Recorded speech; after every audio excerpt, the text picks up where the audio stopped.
Alam na alam ko yung iniisip mo, Samantha. Hintayin mo muna makapagpaliwanag sa'yo si Denver bago mo pangunahan ng emosyon. Kumalma ka muna. Baka mapano ka naman kakaisip mo dyan. Pananaway sa akin ni Ate Laisel habang maingat ako nitong inaakay palabas ng ospital dahil inaya ko na itong umuwi na kami. Dahil halos 1 oras na pero hindi pa rin bumabalik si Denver rito sa ospital. Nagtataka kasi talaga ako kay Denver. Bakit naman? Tulala pa rin ako at nag-iisip ng malalim habang pumapasok sa loob ng sasakyan namin dahil hindi ko talaga lubos maintindihan bakit umalis si Denver nang walang pasabi sa akin. Wala pa talaga siyang sinabing pangalan ng kikitain niya ngayon. Para kasing hindi ugali ni Denver ang hindi muna magpaalam bago umalis. Ay kung meron man, hindi mo na kailangan magtanong pa sa akin, Samantha. Ako na mismo magsasabi sa'yo ng mga gusto niyang ipasabi o ipaalam sa'yo. Ang kaso nga, wala naman talaga siyang nabanggit na sasabihin ko sa'yo. Basta sabi niya lang sa akin, urgent lang talagang pupuntahan niya. At yun, tumakbo na agad paalis ng ospital.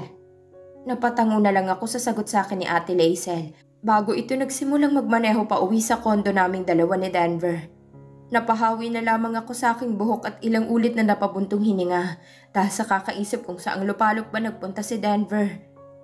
Hindi talaga maganda ang kutob ko sa pag-alis ni Denver ngayon, Ate Laisel. May something talaga na mali sa pakiramdam ko eh. Hindi talaga mapakali ang isip ko pero magtitiwala na lang siguro ako kay Denver na hindi niya ako lulukohin. I trust him more than myself. Bulong ko na lamang habang nakatitig sa labas ng sasakyan at nilukob kami ni Ate Laisel ng katahimikan sa loob ng kotse. Sure ka ba talagang kaya mong mag-isa? Tanong sa akin ni Ate Laisel kaya naman tumango ako rito bilang sagot. Nag-aayos na ito ng mga gamit niya dahil nagpaalam na ito sa aking uuwi na siya sa bahay namin. Oo, ayos lang ako. Umuwi ka na kasi tingnan mo naman yung labas oh. Madaling araw na yata eh. Baka naman kasi mapano ka rito tapos mag-isa ka pa. Samahan na lang kaya kita hanggang makauwi si Denver ngayon. Nako, hindi na Ate Laisel. Ayos lang akong mag-isa rito. Sure ka ha? Basta kapag kailangan mo ako, tumawag ka lang sa akin. Sige ate, salamat ha. Kaya ko naman siguro mag-isa kasi ngayong araw lang naman. Don't worry, tatawagan ko ulit agad si Denver pagkaalis mo pa lang para tanungin kung anong oras siya makakauwi o kung uuwi ba siya ngayon. Tapos magpapahinga na ako. O sige, ikaw ang bahala. Una na ako ha. Aalis na ako. Ingat ka rito, buntis. Tama na po ang kakaiyak. Magpahinga naman po ha. Mapang-inis nitong pamamaalam sa akin. At natawa naman ako rito bago magpaalam din pabalik sa kanya. Sinarado ko na agad ang pintuan ng kondo at inilak iyon pagkalabas pa lamang ni Ate Laisel para masigurado kung walang ibang taong makakapasok.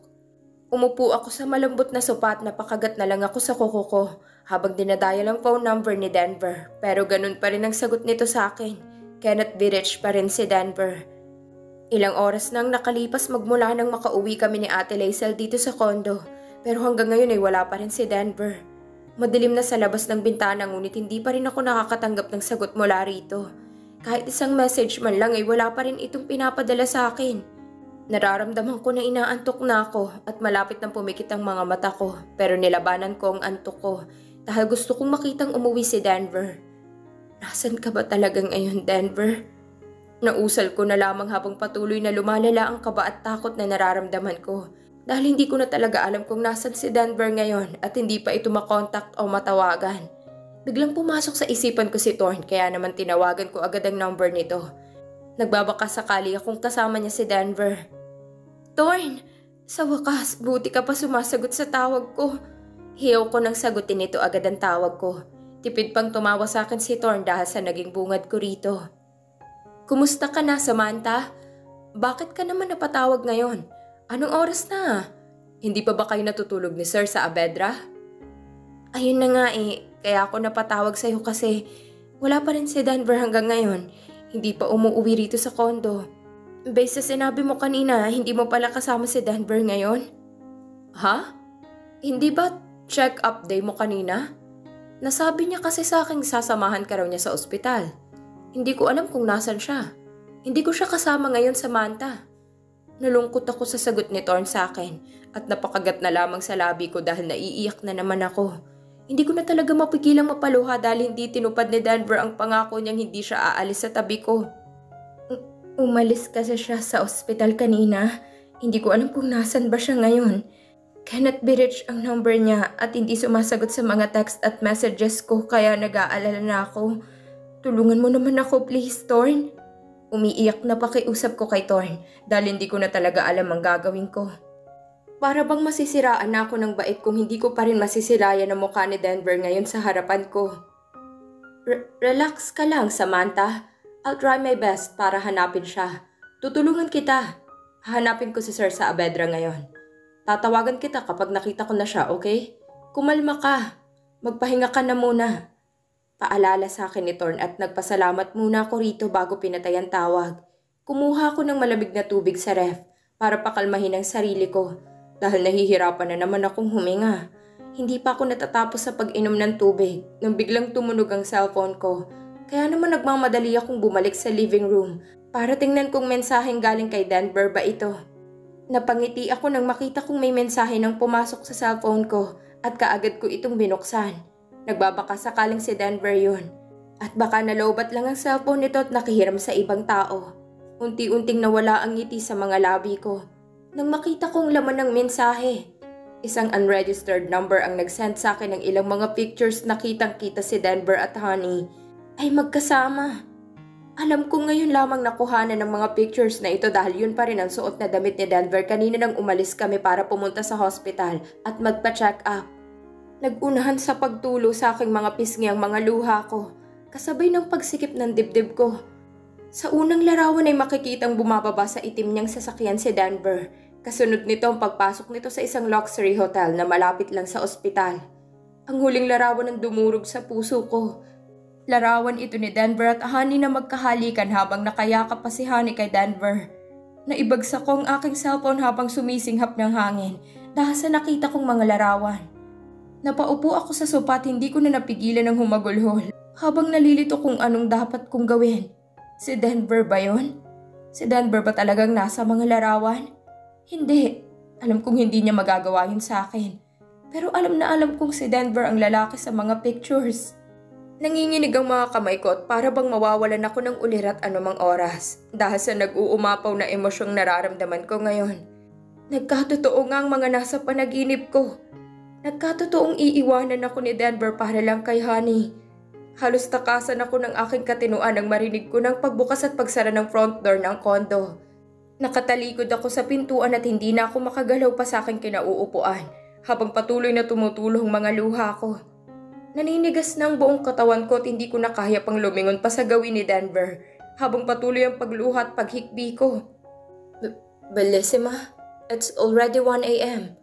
Bakit gising ka pa? Did you wait for me? Dinig kong turan ni Denver sa likuran ko at humakbang ito papalapit sa akin. Nanginginig man ang mga tuhod ko'y sinubukan kong tumayo at humarap dito. Nanlaking mga mata nito nang makita akong umiiyak. Bellissima, why are you crying? What happened to the consultation kanina? Kaya ka ba madaling araw na umuwi ngayon kasi may urgent kang pinuntahan kanina?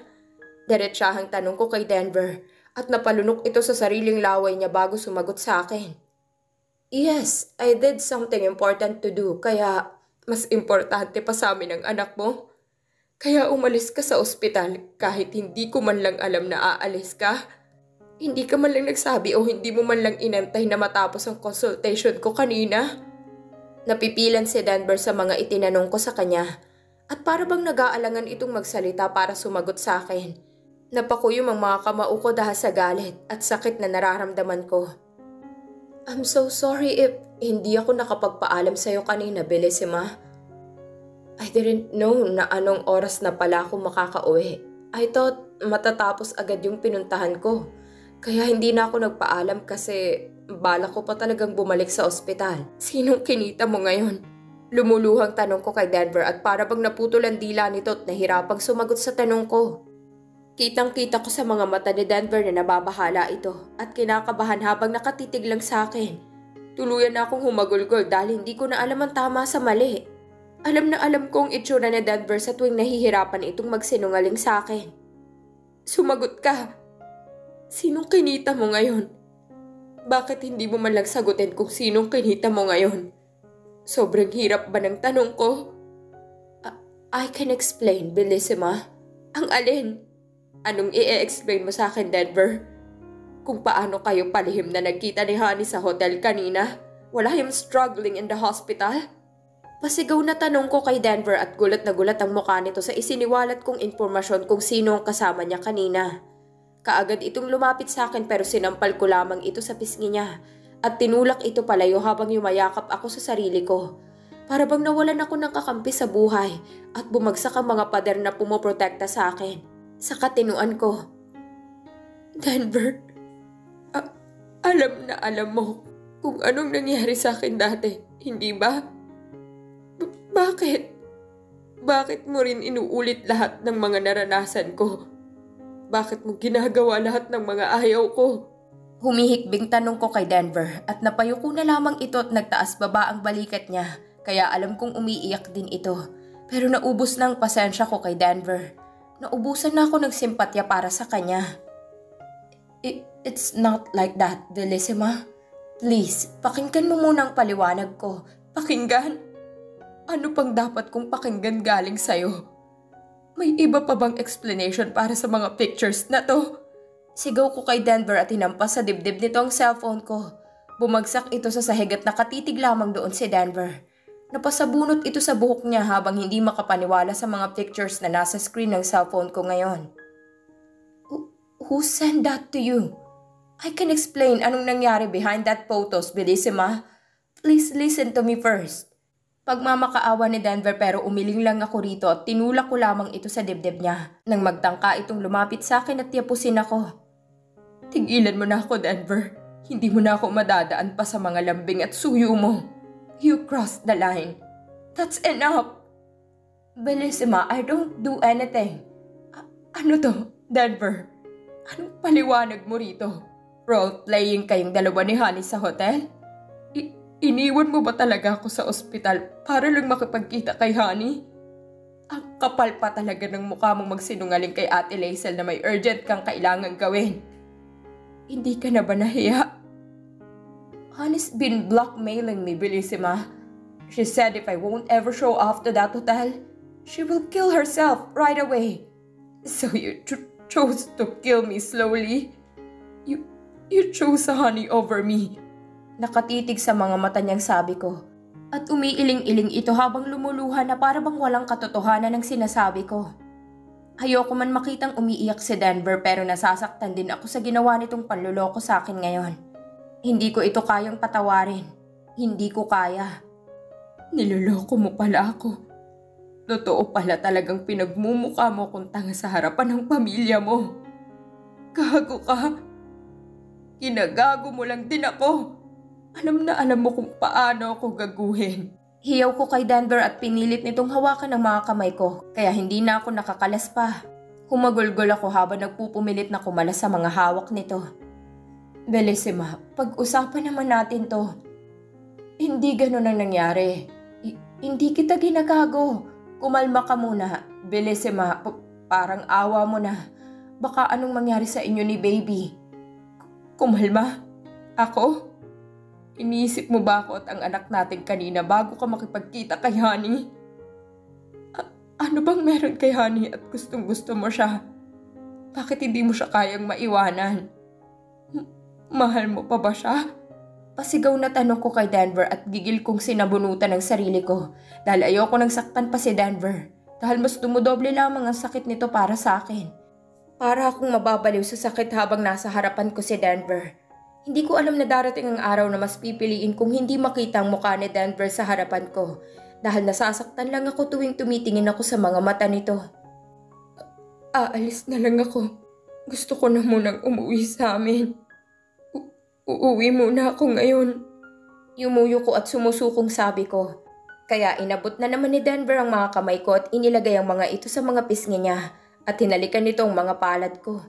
Napaiyak na lamang ako sa pagmamakaawa nito.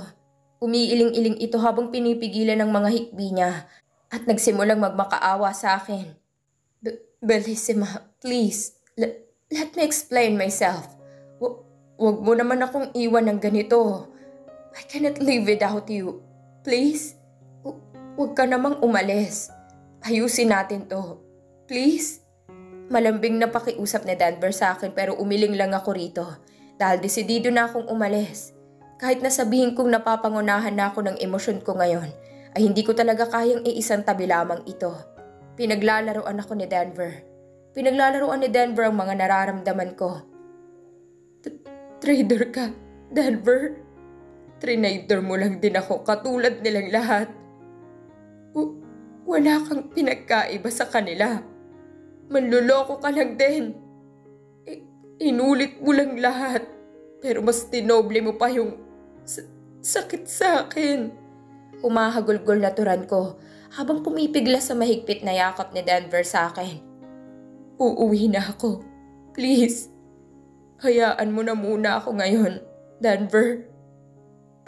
Parang awa mo na. Sumisinghot na pakiusap ko kay Denver at sumisinok na ako kaya naman na-alarma na si Denver. I'll let you go tonight if that's what you want, Bellissima. Basta babalik ka rin dito bukas. Ha? Basta susunduin kita bukas para mapag-usapan natin tong lahat. Wala na. Hindi na ako babalik kahit kailan pa rito. Ayoko na. Humihikbing sagot ko rito at kumalas na sa yakap ni Denver at pumasok sa kwarto namin para mag-impake ng mga gamit ko.